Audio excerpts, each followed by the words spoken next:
은혜 받으실 하나님의 말씀은 누가복음 22장 39절부터 46절까지 말씀입니다. 누가복음 22장 39절부터 46절까지 말씀 찾으시는 동안 광고 말씀드리면요. 예배를 마치고 난 뒤에 바로 다니엘 기도회가 시작됩니다. 혹시 바쁘신 분들은 또 조용히 돌아가시면 되고요. 기도에 동참하실 분은 남아서 계속 동참하시고 이렇게 하시면 좋을 것 같습니다. 오늘 그래서 한몸 기도회는 짧게 하나만 하고 이렇게 마치도록 그렇게 하겠습니다. 은혜 받으실 하나님 말씀 누가복음 22장 39절부터 46절까지 말씀 중요한 말씀이니까 우리 다 같이 합독하도록 하겠습니다. 우리 다 같이 봅니다. 시작. 예수께서 나가사 숲간을 따라 감림산에 가시매 제자들도 따라갔더니 그곳에 이르러 그들에게 이르시되 유혹에 빠지지 않게 기도하라 하시고 그들을 떠나 돌 던질 만큼 가서 무릎을 꿇고 기도하여 이르시되 아버지여 만일 아버지의 뜻이거든 이 잔을 내게서 옮기시옵소서. 그러나 내 원대로 마시옵고 아버지의 원대로 되기를 원하나이다 하시니 천사가 하늘로부터 예수께 나타나 힘을 더하더라. 예수께서 힘쓰고 애써 더욱 간절히 기도하시니 땀이 땅에 떨어지는 빗방울같이 되더라. 기도 후에 일어나 제자들에게 가서 슬픔으로 인하여 잠든 것을 보시고 이르시되 어찌하여 자느냐 시험에 들지 않게 일어나 기도하라 하시니라. 아멘. 할렐루야. 이 밤에 참 잘 나오셨습니다. 우리 옆에 분 한번 인사하도록 하겠습니다. 잘 나오셨습니다. 큰 은혜 받으십시오. 다니엘에 또 저녁에도 오시고 아침에도 또 이렇게 새벽 기도도 하시고 이렇게 너무 체력들이 대단하신 것 같습니다. 몇 번 보니까 참 대단하신 것 같은데요. 체력 관리 잘 하시면 좋겠습니다. 처음 시작해가지고 한 3일 정도 지났는데 아직 한 10며칠 남았으니까 체력 관리 잘 하시고 혹시 몸이 좀 불편하시면 집에서 이렇게 보셔도 됩니다. 집에서 TV 연결하면은 아주 크게 잘 넣을 수 있는데 또 기도하기에는 또 교회에서 기도하는 게 또 좋더라고 보니까 그래서 이렇게 생각을 잘 하셔가지고 또 이렇게 하시면 좋을 것 같습니다. 동참하시면 되겠습니다. 오늘 말씀을 통해서 깨어 기도하라 라는 말씀으로 은혜를 나누려고 합니다. 예수 그리스도께서 십자가에 달리시기 전에 제자들과 함께 겟세마네라는 동산에 올라가십니다. 그곳에 올라가셔서 가장 먼저 하신 일이 기도하시면서 나아가셨다라고 되어 있죠. 그런데 기도하도록 올라가실 때에 오늘 본문에 보시면은 제자들도 따라갔더니라고 되어 있습니다만은 다른 본문에 보면 세 제자를 데리고 그렇게 겟세마네 동산으로 올라가시는 장면이 나타납니다.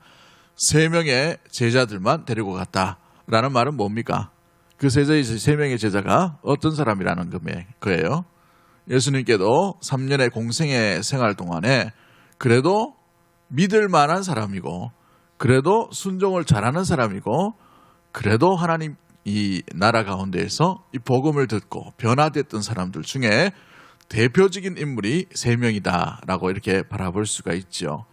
그런데 그 3명의 제자를 데리고 갔는데 오늘 예수님께서 얼마나 많이 실망하십니까? 이들의 태도는 어땠나요? 기도했나요? 어떻게 했어요? 졸고 있었죠. 자고 있었습니다.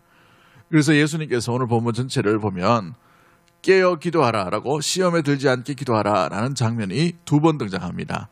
마지막에도 와서 자고 있는 모습을 보고 깨어 기도하라라고 이렇게 말씀하고 있는 장면이 나오지요. 시험에 들지 않도록 기도하라라고 되어 있습니다. 자신을 위한 기도, 자신이 깨어있도록 하기 위해서 예수님께서 제자들에게 명령하셨는데 믿을 만한 제자였고 정말 예수님의 측근이라고 말할 수 있는 그 앞전에 어떤 일이 일어납니까? 예수님의 하나님의 나라가 임하시면 당신의 나라가 임하시면 나를 오른쪽에다가 우편에다가 좌편에다가 두옵소서라고 자신만만하게 했던 제자들이었어요. 또 어떤 제자입니까? 내가 예수님을 따라 주님을 따라서 무덤에까지도 가겠습니다. 죽음에까지도 내려가겠습니다. 라고 그럴싸하게 말했던 베드로였어요. 그러나 모든 제자, 이 3명의 제자들은 예수님의 이 요청 앞에, 간구 앞에, 권면 앞에 다 잠을 자고 있는 상태 가운데 있게 되는 것을 보게 되지요. 기도하지 못하고 잠에 빠지게 되었습니다. 그로 말미암아서 예수님께서 한시도 깨어 있을 수 없느냐라고 책망하고 있는 장면이지요. 우리 예수님은 오늘 본문 이후에 제자였던 유다로부터 배신을 당하고 이제 대제사장 가야바의 뜰에 잡혀 들어가게 되십니다. 곧 이어서는 빌라도의 법정 앞에 서게 되어서 이제 십자가형을 달리시게 되는 아버지의 뜻을 따름으로 말미암아 고통과 절망과 죽음이 기다리고 있는 그곳으로 나아가야 되기 때문에 이 기도가 간절한 기도였고 예수님으로 봐서는 이 땀이 핏방울처럼 되는 정말 생명을 다한 그런 기도 내용 가운데 있는데 그와는 반대로 이 제자들은 태평하게 자고 있고 슬픔을 인하여 자고 있다 그러지만 이 슬픔이 뭔지도 모르게 이렇게 자고 있다라는 것을 보고 있는 것이지요. 십자가의 앞에서 예수님과 제자들의 장면이 완전히 대조되고 있는 상황 가운데 있는 것을 보게 됩니다.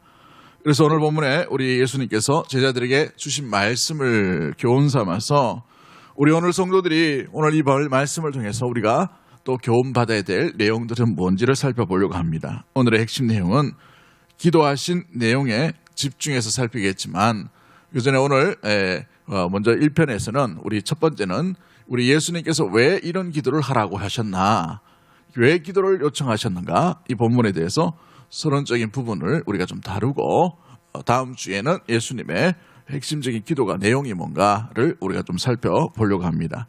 시간이 되는 대로 그렇게 나누면 좋을 것 같습니다. 오늘 본문에 보시면 기도에 몸부림을 치실 때에 천사가 하늘로부터 힘을 도우며 드렸다라는 특별한 기록이 나오고 있는 것을 보게 되죠.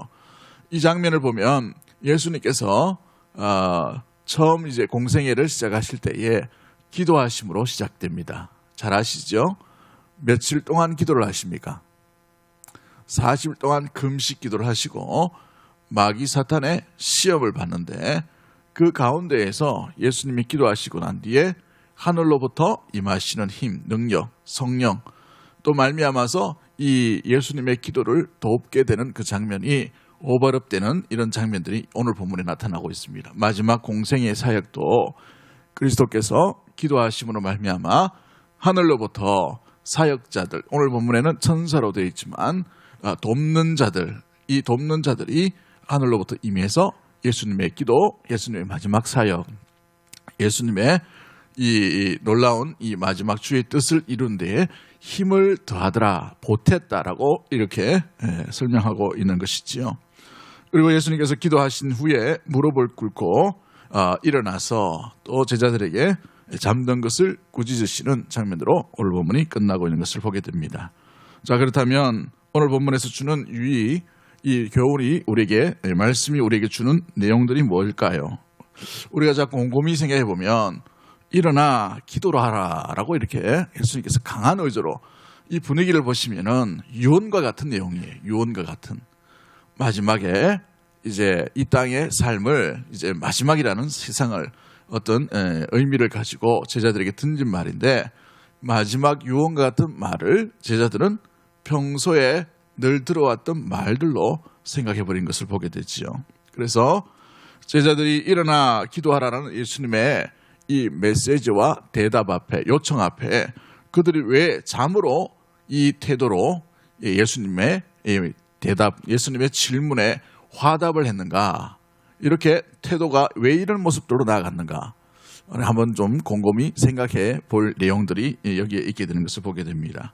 왜 예수님은 땀이 핏방울처럼 맺힐 때까지 이렇게 간절하게 엎드려 기도하는데 왜 제자들은 이것과 전혀 상관없이 잠을 굴굴 자고 있는가?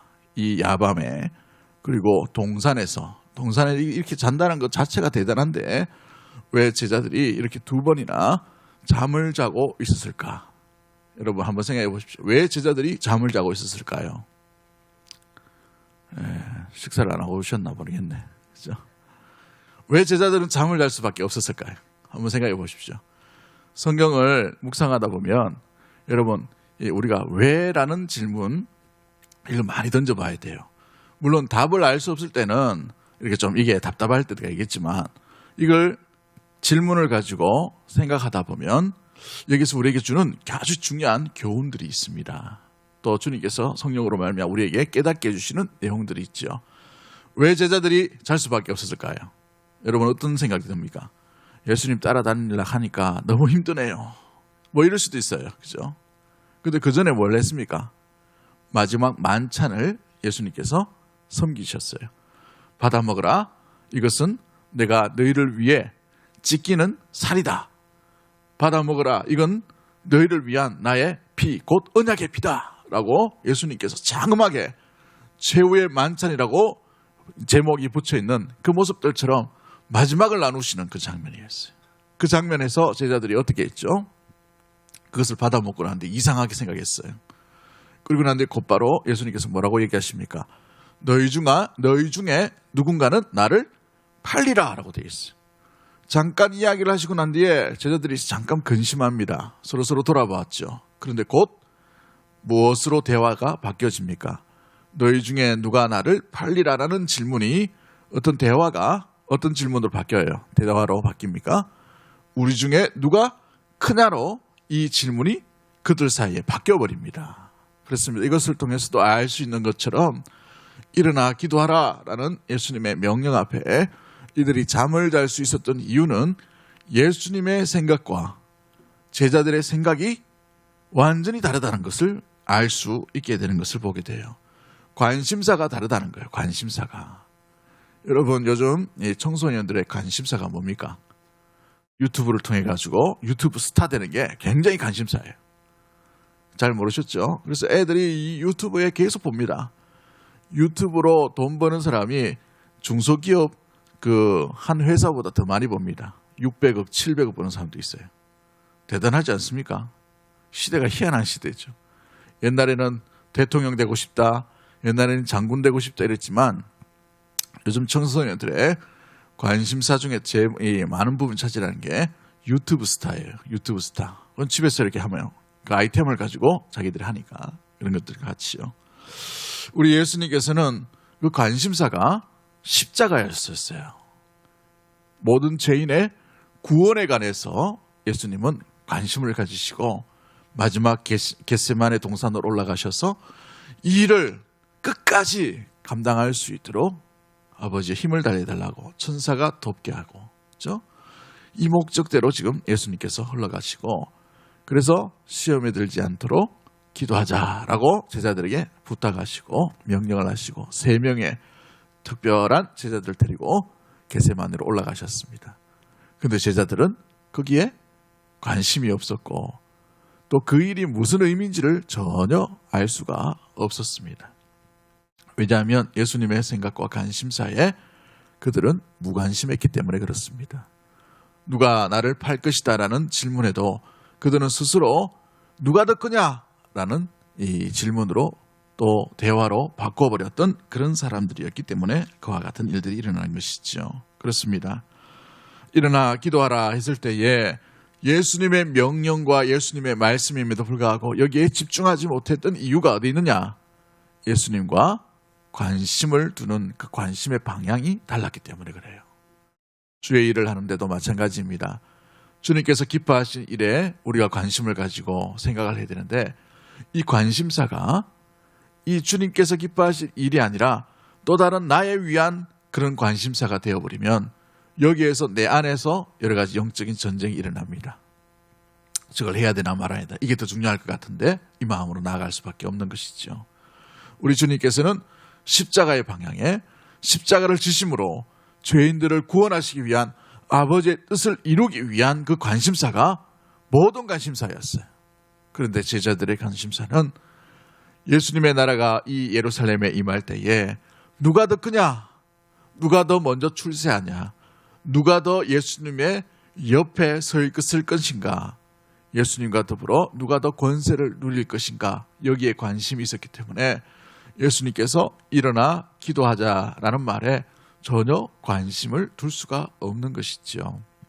그로 말미암아 잠을 자고 있는데 이 잠이 어떤 잠이냐면 영적인 슬럼프와 같은 것입니다. 여러분, 침체라는 말은 우리가 우울하거나 낙담하거나 아무것도 못하는 일이 아니라 본래의 의도와 예수님의 관심사로 나아가지 못하는 그 자체가 슬럼프입니다. 왜냐하면 귀가 막혀버렸기 때문에 그런 것입니다. 이 제자들의 관심사는 예수님의 관심사에 귀를 막고 있는 것이지요. 우리가 신앙생활을 하다가 종종 이와 같은 일들도 일어날 수가 있습니다. 그리스도의 방향은, 주의 말씀은 사랑과 믿음과 소망과 또한 우리가 용서와 참음과 인내와 무엇보다도 주의 말씀에 끝까지 순종하는 그런 방향일 것입니다. 십자가의 방향일 것이에요. 그런데 우리 안에 있는 육체의 욕망들이 대충 그와 같은 반대의 현상들, 반대의 생각들, 반대의 행동들, 반대의 선택들이 일어난다는 것은 주의 말씀에 귀를 기울이지 못하게 되는, 오히려 귀가 점점 막혀버린 일들과 같아지게 되는 것이지요. 지금 여러분의 믿음의 상태는 어떠합니까? 예수님의 말씀과 주의 교훈에 귀를 기울이고 있는 분입니까? 아니면 내 관심사로 말미암아 주의 말씀이 귀에 들리지 않는 그런 상황은 되지 않는지 우리 자신을 한번 돌아보기를 원합니다. 바라고 소망하는 것은 주님의 관심사가 우리의 관심사가 되기를 주의 이름으로 간절히 축복합니다. 할렐루야. 주님이 걸어가시는 그 길이 우리가 걸어가야 될 길인데 그 길을 여러분 포기하지 아니하고 그 길에 돌아서서 나의 딴 길로 걸어가는 것이 아니라 주께서 원하시는 그 길로, 주의 말씀이 우리의 생각과 우리의 육체를 온전히 지배하실 수 있도록 내어드릴 수 있는 믿음의 모든 가족들이 되기를 주의 이름으로 간절히 축복합니다. 우리 한번 따라하겠습니다. 주님의 관심사가 나의 관심사가 되게 하옵소서. 주님의 관심사가 나의 발걸음이 되게 하옵소서. 할렐루야. 이러한 모습으로 날마다 나아갈 수 있는 믿음의 모든 가족들이 되기를 주의 이름으로 간절히 축복합니다. 여러분, 예수님은 죽음에 대해서 생각하고 있어요. 그렇기 때문에 땀이 핏방울같이 이렇게 흘리면서 기도를 하시고 있어요. 그런데 사람들이 보면 이런 현상들이 있죠. 주인이나 리더의 마음을 잘 몰라요.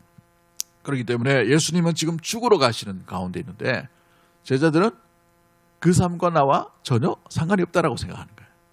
예수님이 피를 흘리시고 찢기시고 또 상하시고 이 일에 전혀 관심이 없는 것이죠. 그로 말미암아서 자기 일 같았으면 어떻게 했을까요? 예수님의 일.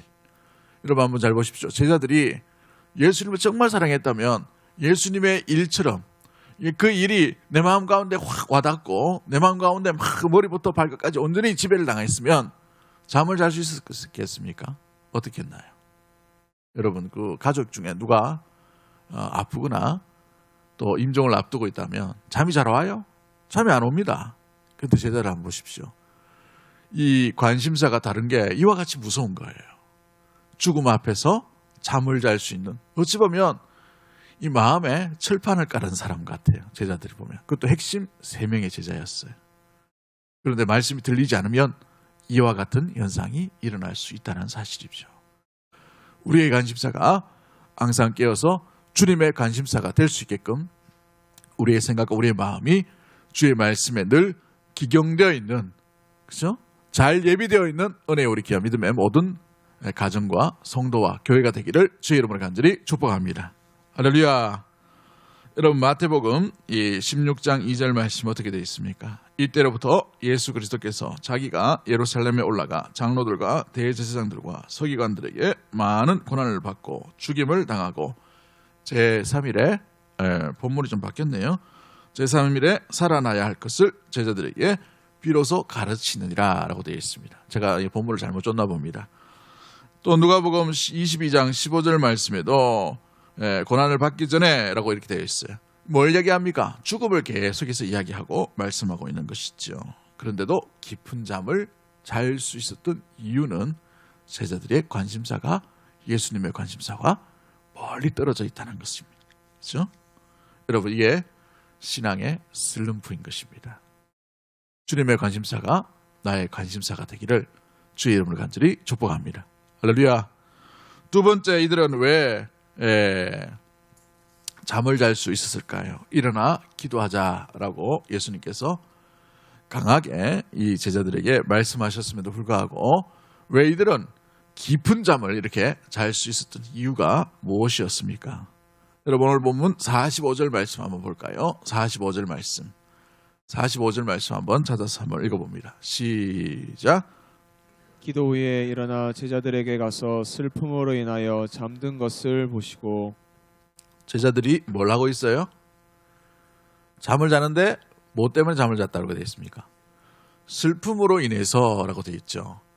제자들이 예수님의 죽음에 대한 것은 어렴풋이 알았나 봅니다. 그런데 이 죽음이 어떤 죽음인지 몰라요. 사람은 다 죽기 때문에 이런 생각을 했을 수도 있습니다. 성경학자들은 이 부분에 대해서 그렇게 큰 염두를 안 둡니다. 왜냐하면 제자들의 평소의 습관들이 어땠는지를 알고 있었기 때문에 그렇습니다. 어떤 신학자는 이 슬픔이 알 수 없는 슬픔이다라는 겁니다. 알 수 없는 슬픔.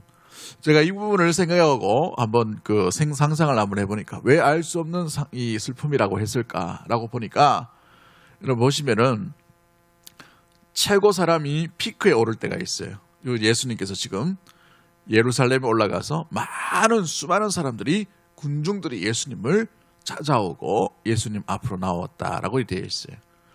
그래서 많은 부분에서 제자들과 또 많은 군중들이 예수님을 왕으로 모시려고 했던 그런 의도와 모습들이 있었을 것입니다. 꼭 정점에 올랐는데 예수님이 자꾸 뭘 얘기하는 거예요?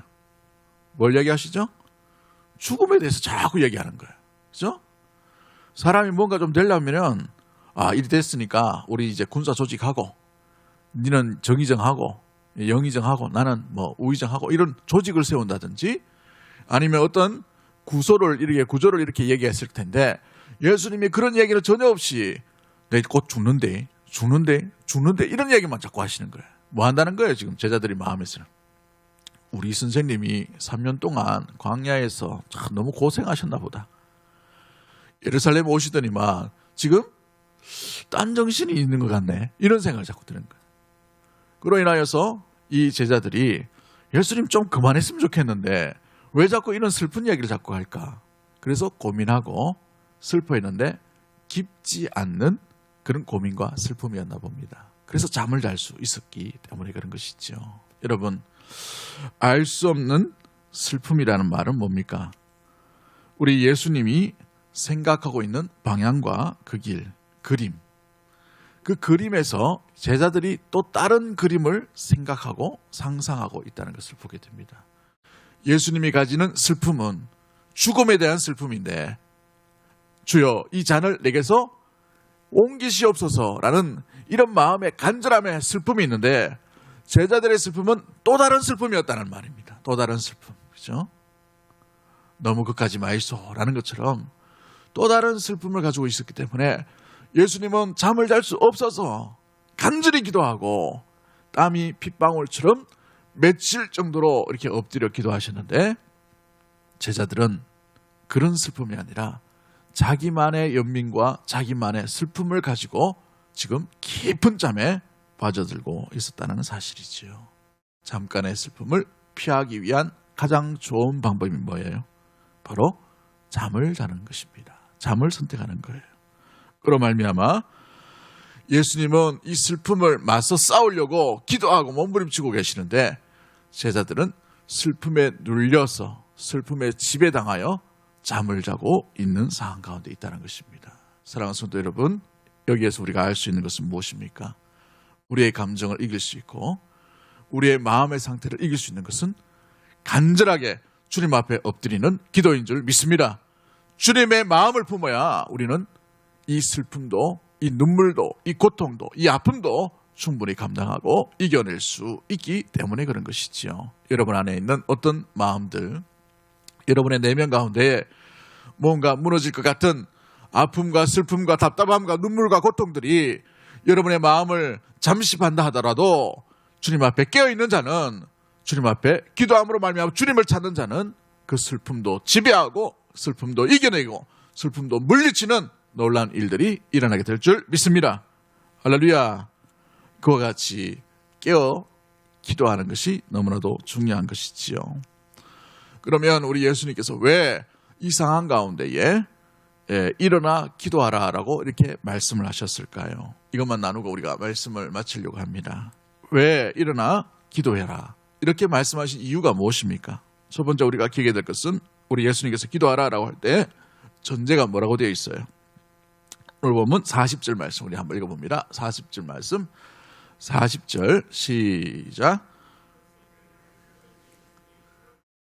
유혹에 빠지지 않게 기도하라 하시고 46절 말씀에 다시 한번 읽어볼까요? 46절 말씀 시작.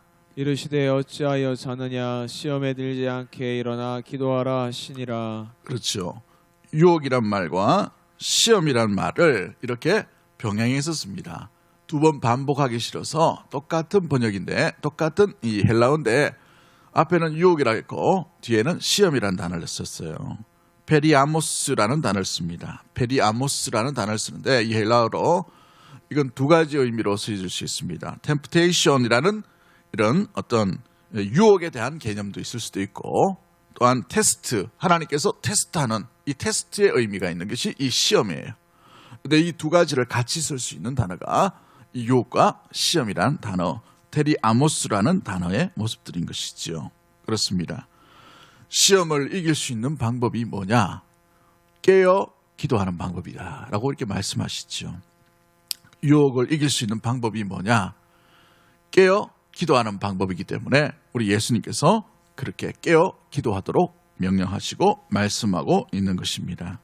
여러분 그렇습니다. 이 기도한다는 말은 프로슈코마이라는 단어를 쓰는데 아주 간절히 강청함으로 우리 예수님께서 땀이 핏방울처럼 맺을 정도의 열정과 또 고통을 동반한 기도가 바로 이 예수님께서 말씀하시는 프로슈코마이라는 이 기도에 대한 내용인 것이죠.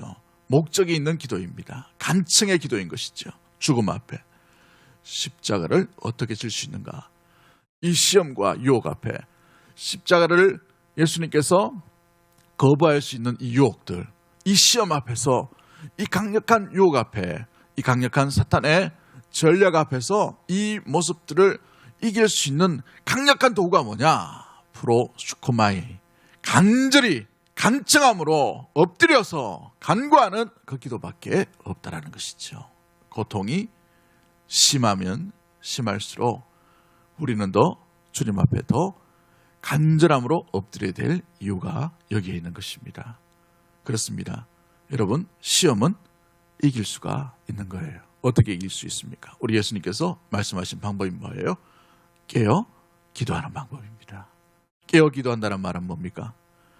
우리가 주님 앞에 우리의 마음과 생각이 열려있는 마음으로 주님만이 이 일을 해결할 수 있는 유일한 분이십니다 라는 것이 깨어 기도하는 자의 특징과 모습들 가운데 있는 것이죠. 주님 앞에 기도하지 않아도 내 실력과 내 평소와 내 돈과 내 명예와 내 건강으로 다 됩니다 라고 하는 사람은 깨어 기도할 수 있는 자가 아닌 것입니다.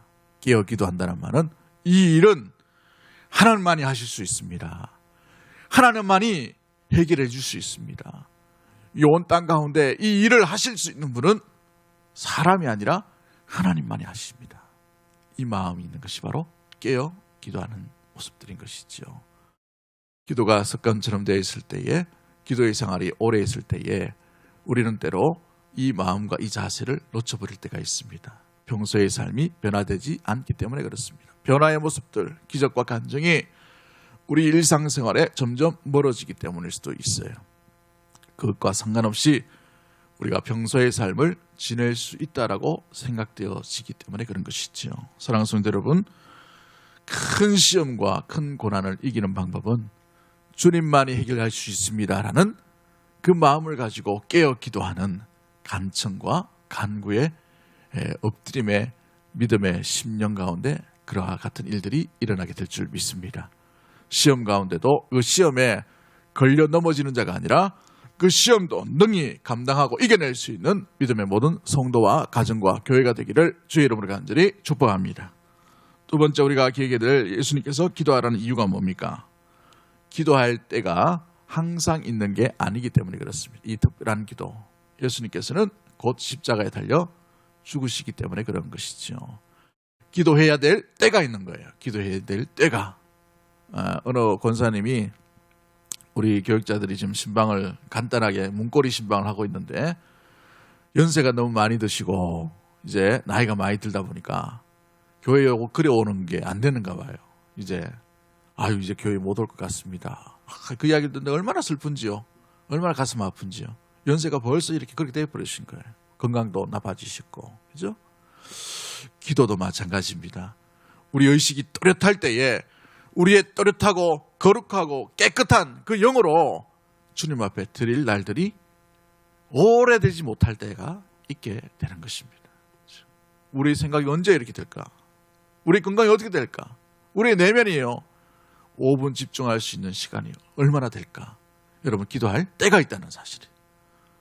이 다니엘 세일의 기도 동안에 가정에서든 교회에서든 여러분 항상 깨어서 주님 앞에 우리의 온 마음을 다해서 기도해야 될 때에 엎드리며 주님과 더불어 동행할 수 있는 은혜 우리 귀한 믿음의 모든 가족들이 되기를 주의 이름으로 간절히 축복합니다. 이번에는 코로나가 있었기 때문에 좀 이게 교회에서나 가정에서 이렇게 드리라고 한 이유가 바로 거기에 있어요. 혹시나 이렇게 마스크를 쓰고 이렇게 침치다가 또 혹시 이렇게 일어나면 안 되기 때문에 가정에서도 편안하게 이렇게 할 수 있도록 이렇게 전부 앱이 요즘 개발 다 돼가지고 가정에서 드릴 수 있도록 그렇게 되어 있습니다. 부담 가지지 말고 근데 가정에서 드린다 하더라도 항상 기도 드릴 때는 바른 자세로 태도로 같이 동참하는 게 중요합니다. 어제도 보니까 한 자매가 이 간증을 하는데 보니까 이 아픈 사람이 얼마나 많은지 참 눈물이 나더라고요. 듣는데 보니까. 그런데 그 속에서 이 암을 주신 하나님 너무 감사합니다. 이렇게 얘기하더라고요. 근데 이 병원에서는 언제 죽을지 모르는 그런 상황인데 그 상황을, 그 시험을 이길 수 있는 놀라운 믿음을 하나님께서 그 자매에게 주신 것 같아요. 사랑하는 성도 여러분, 이 기도할 그때에 우리가 이 때를 놓치지 아니하고 가정에서든지 직장에든지 어느 곳에 있든지 항상 깨어서 주님 앞에 기도함으로 나아갈 수 있는 우리 사랑하는 믿음의 모든 가족들이 되기를 주의 이름으로 간절히 축복합니다. 다음 주에는 우리 예수님께서 하신 기도가 어떤 내용인가를 우리가 다시 한번 살펴보도록 합니다. 기도하겠습니다.